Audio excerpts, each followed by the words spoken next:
Fala, galerinha do sexto ano, tudo bem? Sou o professor Roberto Falcione, professor de História, junto conosco, professora Jéssica, fazendo a interpretação de Libras desta aula.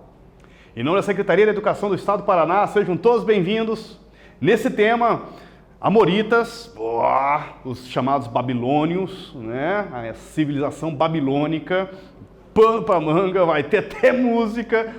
Bora lá, concentração, vou apresentar para vocês o primeiro objetivo da nossa aula. Apontar as principais características da civilização amorita, ou também chamados, conhecidos na história como civilização babilônica. Aqui vocês têm uma estela, uma pedra, onde foi cunhado o Código de Hammurabi, cerca de 1700 anos antes de Cristo, considerado um dos códigos mais antigos, não mais. Essa, inclusive, é o tema desta aula.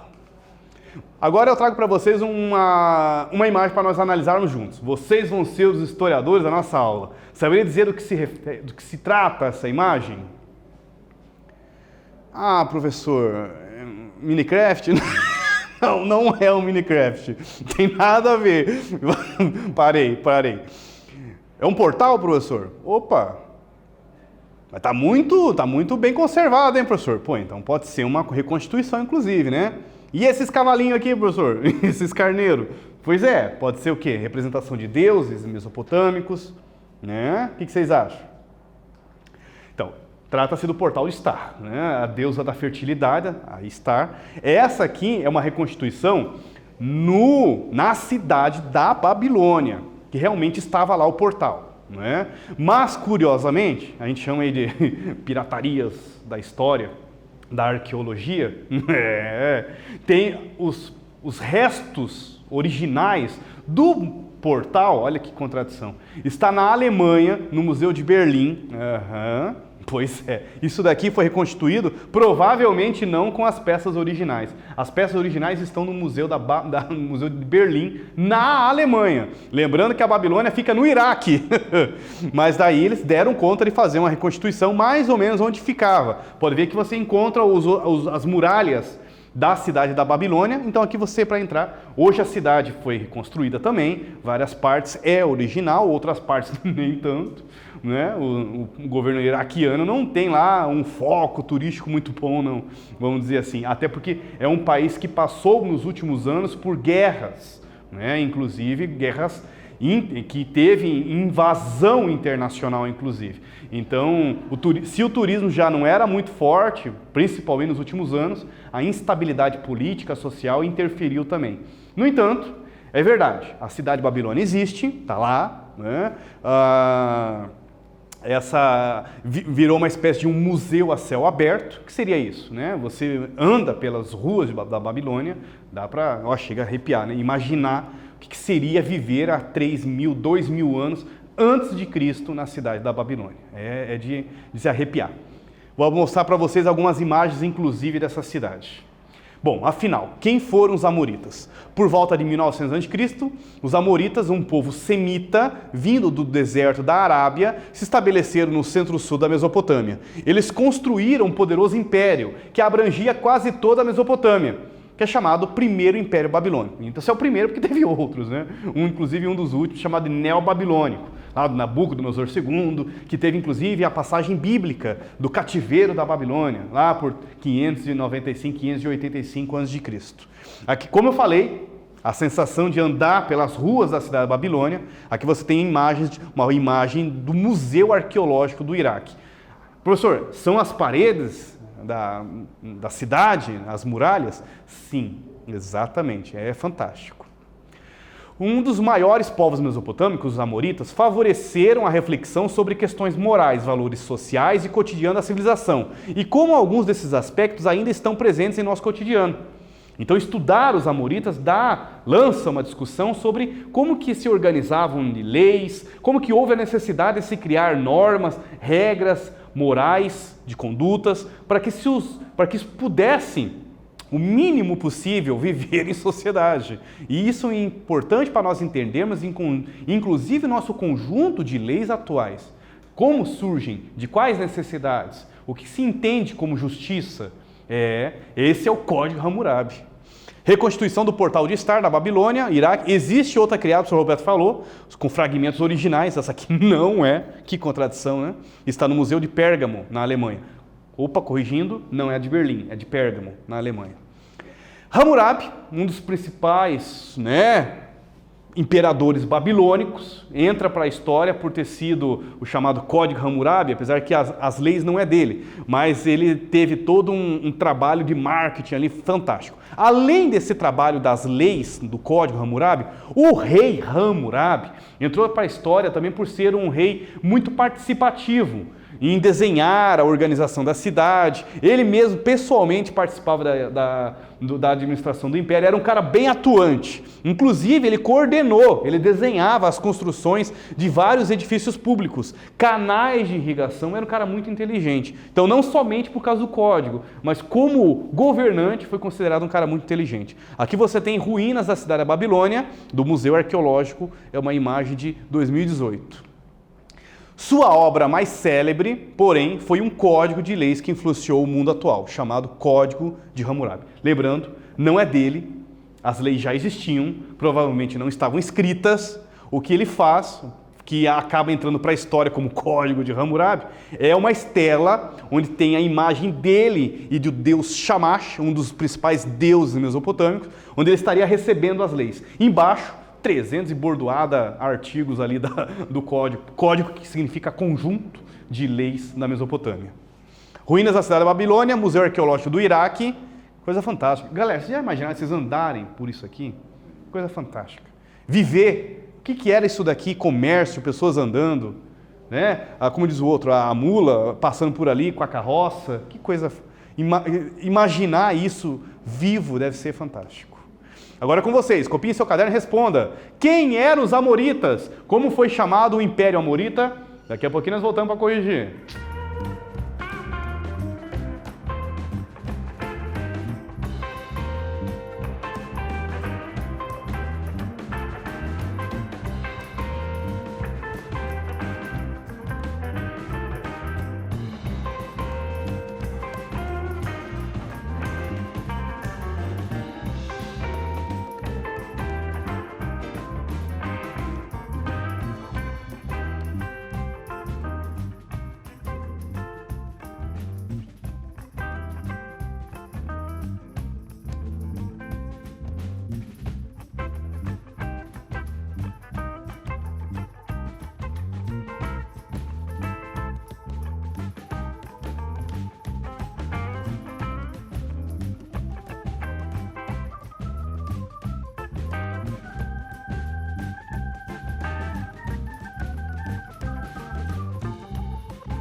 Voltei! Bora lá corrigir essa comigo.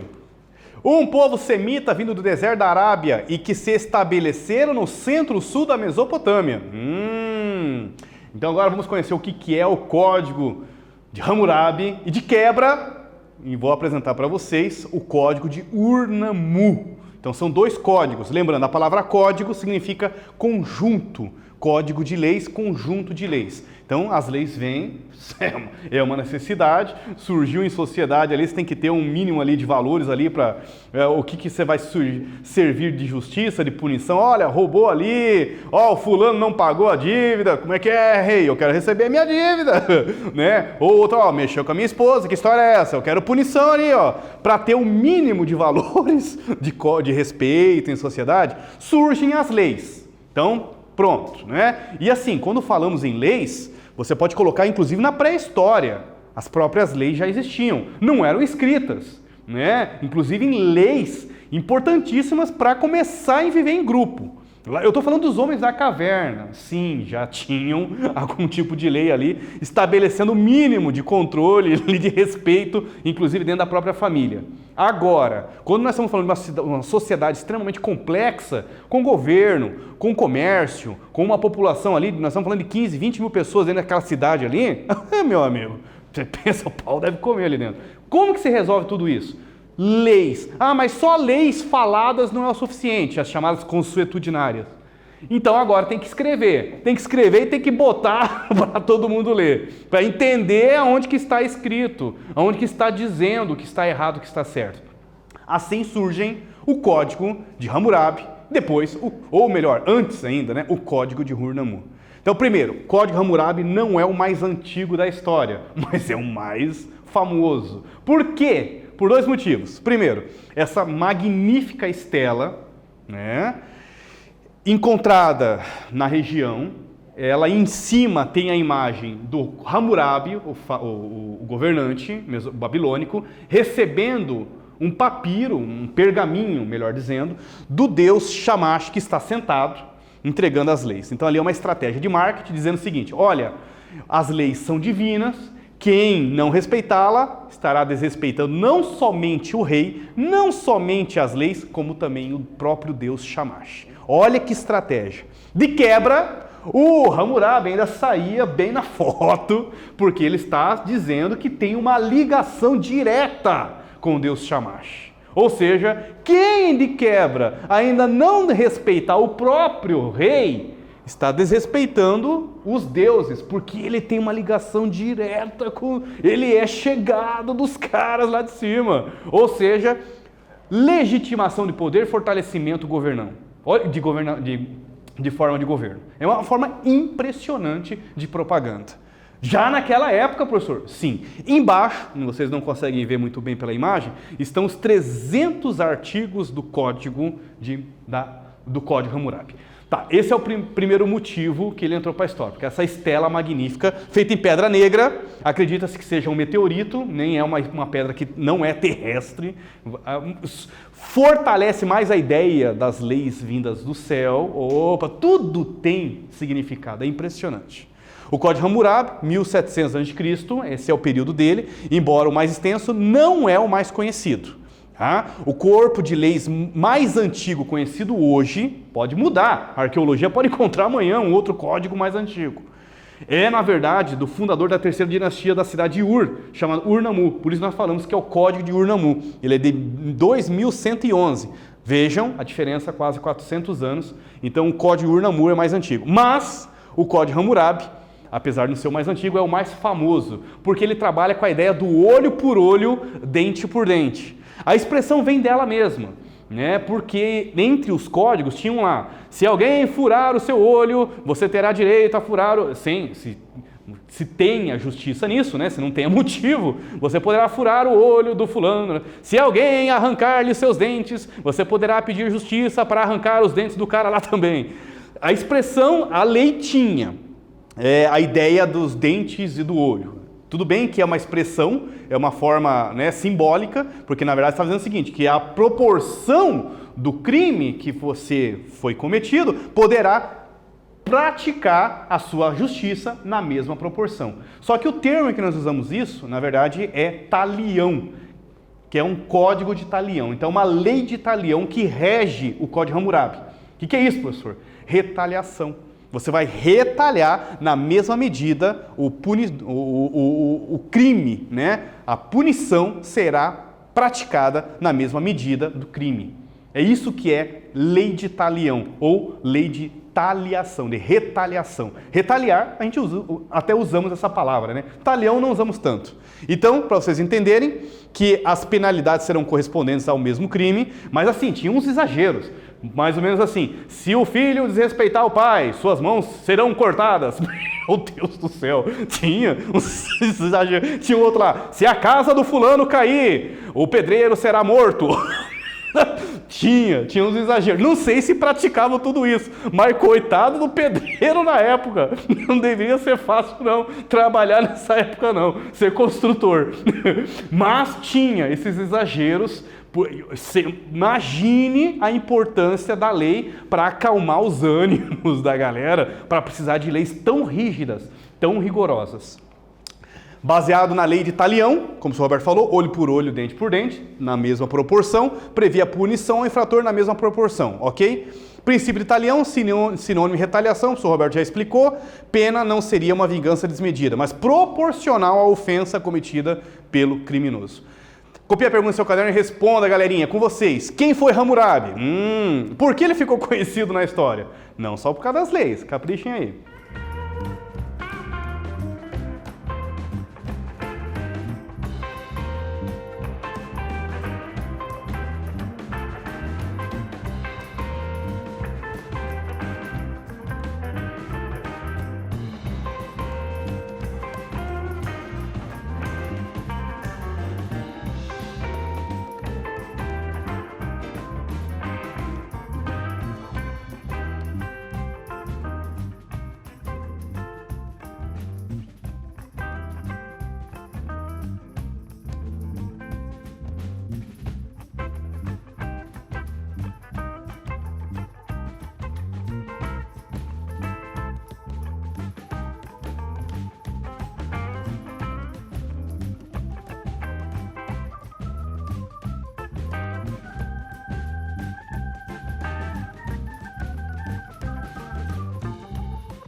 Voltei! Bora lá com o Gessa. Principal imperador babilônico, mais famoso pelo menos, coordenou a construção de numerosos edifícios públicos, canais de irrigação, açudes. Sua obra mais célebre, porém, foi um código de leis chamado Código Hammurabi, baseado na lei de Talião. Lembrando, o código não é dele, as leis já existiam na sociedade mesopotâmica, né, na Babilônia, mas o que ele entra para a história por colocar ou mandar os sábios escreverem, né, os escribas mesopotâmicos escreverem naquela estela e aquela chegou até nós, porque está numa pedra, né? Porque na verdade provavelmente outras tábuas, outras argilas, né, tábuas de argila, tinham o código para que a população pudesse acompanhar e entender a lei. Agora sim, considerado a lei mais antiga da história. Muito interessante isso. É a chamada lei de Ur-Nammu. Ur por causa da cidade, Nammu por causa do nome do rei, né? Chegou-se muito pouco para nós. Essa imagem está no Museu de Istambul, na Turquia, mostra os dois pequenos fragmentos que sobreviveram há mais de 4.000 anos também, né? 2.100 anos antes de Cristo. E o que ele mudava? Interessante que é uma outra civilização, é uma civilização mesopotâmica, é uma outra cidade, mas é a mesma civilização mesopotâmica, né? Nós estamos falando dos povos mesopotâmicos, mas o código é diferente. Ele previa penas pecuniárias a crimes leves. O que é isso, professor? Ou seja, você podia pagar em dinheiro. ou sabe Deus com quê, talvez em grãos, ou com uma forma de trabalho, mas você poderia pagar as penas, e é isso que chama muita atenção.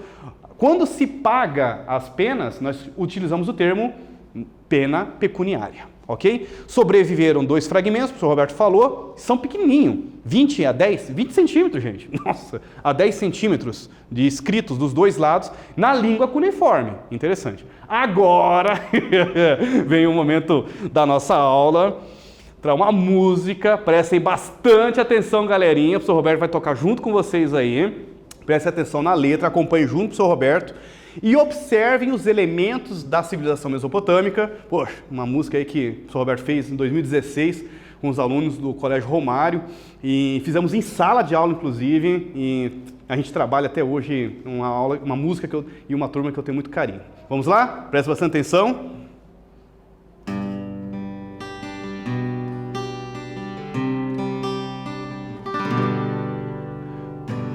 Vou lhe contar uma história lá da antiga Mesopotâmia, de guerras e reis, de torres e lei. Tinham invenções geniais.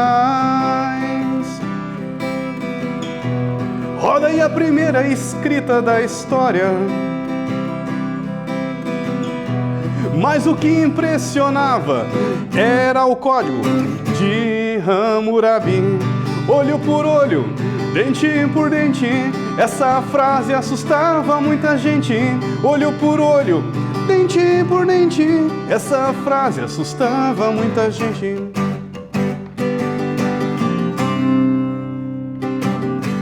Tinham construções gigantescas, Torre de Babel e Zigurate de Ur, templo bem famoso com a astronomia. E na Babilônia se entrava com glamour. Pelo portal de estar quase se via o Zigurate de Ur.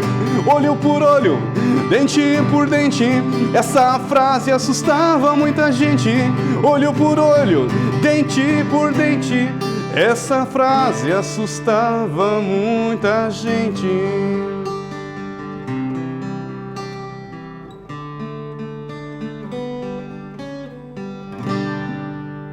Ok, galera?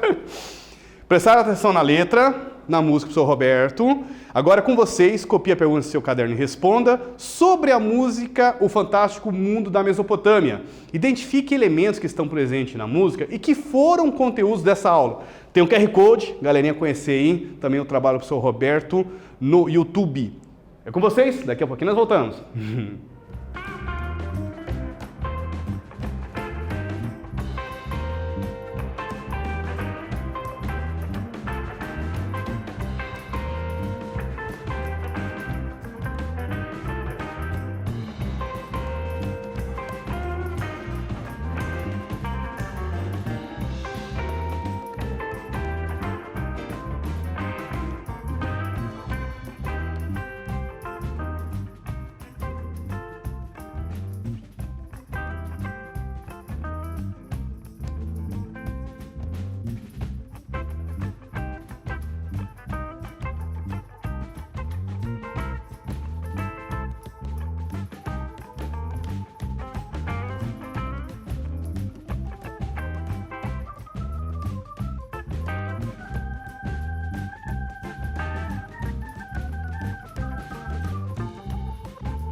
Voltei!